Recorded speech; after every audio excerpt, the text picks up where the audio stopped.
Hey, what's up?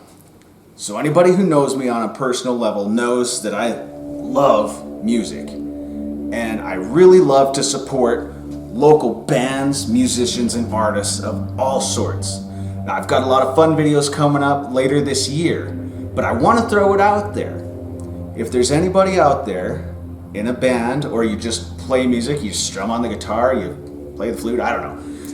If you would like your music featured in any of my videos, I would love to put it in the video. I will give you full credit for it. Just send me an email on how you want to be credited. Do you want me to credit the band, your individual name, everybody's name in the band? We'll go over all whatever you want to do. I will also provide links to your social pages. A great example is what's playing in the background right now. This was provided to me by a guy named Larry Henderson. I will put his information down below. The guy is amazing. Just kind of plays stuff by himself. Check his page out. So MP3 is the preferred format.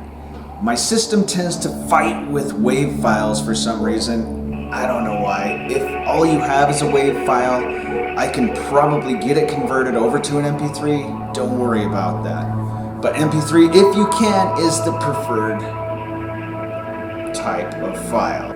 Oh, of course. If there is a band or a musically inclined person that you are aware of in your life, share this video with them. See you guys all soon. Let's keep it spooky, my crazy friends.